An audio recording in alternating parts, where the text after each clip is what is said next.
صاحب الجمال و یا سید البشر من وجهک المنیر لقد نور القمر لا يمكن الثناء كما كان حقه بعد از خدا بزرگ توئی قصہ مختصر۔ یہ ایک ربائی ہے 4 مصروں والی، اور اس کے پہلے 3 مصرے جو ہے وہ عربی میں ہیں اور چوتھا مصرع جو ہے وہ فارسی میں ہے، اور اس ربائی کا ترجمہ بھی سماعت فرمائیں اور یہ پھر معلوم کریں کہ یہ لکھی کس بزرگ نے ہے۔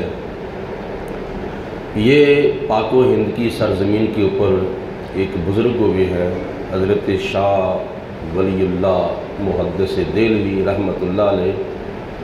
ان کے فرزند ارجمند حضرت شاہ عبدالعزیز محدث دہلوی رحمۃ اللہ تعالیٰ علیہ، جن کا آج 9 شوال المکرم کو یوم وصال بھی ہے۔ موقع کی مناسبت سے ان کا ذکر خیر کر رہا ہوں۔ یہ ان کی شخصیت کا تعارف کرانے کے لیے ایک شعر ہی کافی ہے، جو کہ انہوں نے اپنے ہاتھوں سے لکھا اور جس کا ترجمہ یہ ہے: یا صاحب الجمال و یا سید البشر۔ حضرت شاہ عبدالعزیز محدث دہلوی رحمۃ اللہ علیہ حضور علیہ السلام کی بارگاہ میں قلم اٹھا کر عرض کرتے ہیں: اے صاحب جمال، یعنی اے حسن والے، اور آپ تمام بشروں کے سردار ہو۔ ان کا عقیدہ یہ تھا کہ آپ ہم جیسے بشر نہیں ہیں، بلکہ آپ بے مثل بشر ہیں اور تمام بشروں کے سردار آپ ہیں۔ من وجهک المنیر لقد نور القمر۔ یہ جو چاند چمک رہا ہے آسمان پر، یہ آپ کے چہرے مبارک کے حسن کے فیض کی وجہ سے چمک رہا ہے۔ آسمان کا جو چاند چمک رہا ہے یا رسول اللہ، یہ آپ کے حسن کا کمال ہے، آپ کے حسن کی خیرات ہے۔ لا يمكن الثناء كما كان حقه۔ یا رسول اللہ، مخلوق میں سے، تمام نبیوں میں سے، تمام ولیوں میں سے، تمام صحابہ میں سے، تمام فرشتوں میں سے کوئی بھی آپ کی کما حقہ شان بیان نہیں کر سکتا، کوئی بھی آپ کی صفت و ثناء کما حقہ بیان نہیں کر سکتا۔ بس مختصر بات یہی ہے: بعد از خدا بزرگ توئی قصہ مختصر۔ یا رسول اللہ، اللہ کی ذات کے بعد پوری کائنات میں اگر عرفہ و اعلیٰ مقام ہے تو یا رسول اللہ آپ ہی کا ہے۔ آپ تمام مخلوقات میں، تمام کائنات میں اللہ کے بعد سب سے افضل ہیں، سب سے اعلیٰ ہیں، سب سے بہتر ہیں، سب سے بالا ہیں۔ یہ ہمارے ان بزرگوں کا عقیدہ ہے جو صدیوں پہلے ہوئے ہیں۔ تو اس عقیدہ صدیوں پہلے بزرگوں کا ہونا چاہیے، قرآن پاک کے مطابق اور حدیث پاک کے مطابق۔ ایک فکری بات ان کے بارے میں سماعت فرما لیں۔ حضرت شاہ عبدالعزیز محدث دہلوی رحمۃ اللہ تعالیٰ علیہ کہیں جا رہے تھے تو راستے کے اندر 2 افراد کھڑے تھے اور وہ آپس میں جھگڑ رہے تھے۔ اور جھگڑ کیوں رہے تھے؟ ایک زمین کا پلاٹ تھا، اس پلاٹ کی وجہ سے دونوں افراد آپس میں جھگڑ رہے تھے۔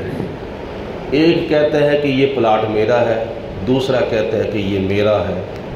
دونوں میں آپس میں بحث و تکرار شروع ہو گیا، وہ آپس میں جھگڑ رہے ہیں۔ وہ بھی اپنا پروف پیش کرتا ہے، یہ بھی اپنا پروف پیش کرتا ہے، میرے پاس بھی ثبوت ہے، دوسرا کہتا ہے میرے پاس بھی ثبوت ہے۔ تو دونوں نے آپس میں ایک بات کی کہ ہم جو آپس میں جھگڑ رہے ہیں، وہ ایک بزرگ آ رہے ہیں، ایک بابا جی آ رہے ہیں، ان سے ہم فیصلہ کرا لیتے ہیں کہ یہ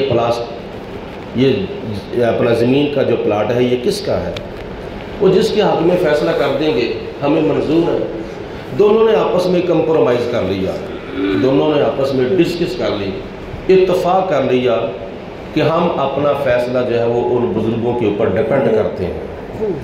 حضرت شاہ عبدالعزیز محدث دہلوی رحمۃ اللہ تعالیٰ نے جب تشریف لائے تو ان دونوں افراد نے کہا کہ بابا جی ہمارا ایک فیصلہ کر جائیں۔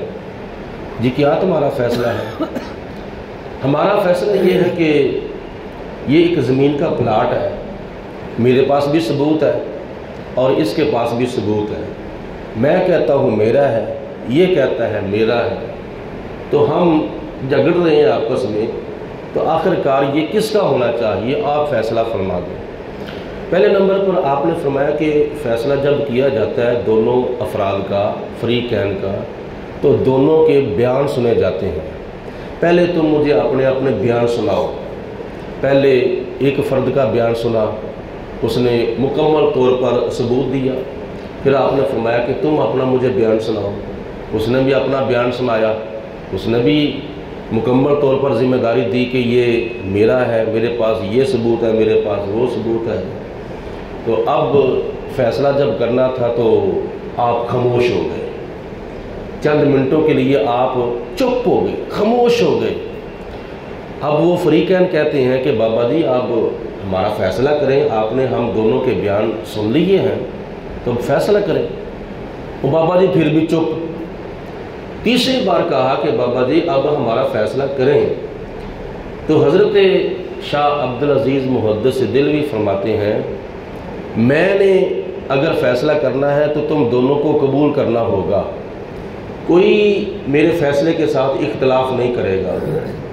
انہوں نے کہا کہ ہم نے آپ کو منصف مان لیا ہے، ثالث مان لیا ہے، تو ہمارا جو موقف یہی ہے کہ آپ جو فیصلہ کریں گے ہمیں منظور ہے۔ تو بابا جی نے کہا بات یہ ہے کہ میں فیصلہ نہیں کرتا، اسی زمین سے فیصلہ کرا لیتے ہیں کہ تو کس کی ہے۔ اگر میں کہوں گا کہ یہ فلاں کی ہے دوسرا ناراض، اور دوسرے کو کہوں گا کہ تیری ہے تو پہلا ناراض، تو میں دونوں میں سے کسی کو ناراض بھی نہیں کرنا چاہتا اور کسی کو راضی بھی نہیں کرنا چاہتا۔ بہتر یہی ہے کہ زمین سے پوچھ لیتے ہیں کہ یہ زمین جو ہے یہ تو کس کی ہے۔ اصل انہوں نے کہا کہ ٹھیک ہے بتائیں۔ بابا جی کہتے ہیں کہ میں نے زمین سے پوچھا ہے بتا تو اس کی ہے یا اس کی ہے، تو اس نے آگے سے مجھے جواب دیا ہے کہ نہ میں پہلے فریق کی ہوں نہ میں دوسرے فریق کی ہوں، نہ میں فریق اول کی ہوں نہ میں فریق دوم کی ہوں، بلکہ یہ دونوں ہی میرے ہیں، میں دونوں میں سے کسی کی بھی نہیں ہوں بلکہ دونوں میرے ہیں۔ کیا مطلب؟ مرنے کے بعد دونوں نے میرے اندر آنا ہے، میں نے کسی کے پاس نہیں جانا۔ تو بہتر یہی ہے کہ ان کو کہہ دو کہ دونوں تم میرے ہو۔ تو حضرت شاہ عبدالعزیز محدث دہلوی رحمۃ اللہ علیہ نے جب فیصلہ کیا تو دونوں کی زبانیں گنگ ہو گئی، دونوں کے لبوں کے اوپر مہر سکوت لگی کہ ہم کس چکر میں پڑے ہوئے ہیں۔ پھر ان کی آنکھیں کھلیں، دل کے دریچے کھلے کہ ہم کیا کر رہے ہیں۔ ہمیں تو فکر کرنا چاہیے زمین کے اندر جانے کا۔ زمین نے ہمارے پاس ہمیشہ کے لیے نہیں رہنا بلکہ ہمیشہ کے لیے ہم نے زمین کے پاس رہنا ہے۔ تو یہ ہے ان بزرگوں کا فیصلہ جنہوں نے کیا نام ہے ہمیں سیدھے راستے پر لگایا اور ہماری اصلاح کی تھی۔ تو حضرت شاہ عبدالعزیز محدث دہلوی رحمۃ اللہ تعالیٰ علیہ نے دین کا بہت کام کیا، دین کی بڑی خدمت کی اور لاکھوں لوگوں کو راہ راست کے اوپر لگایا۔ نبی پاک نے صلی اللہ علیہ وسلم کی امت کی اصلاح کی۔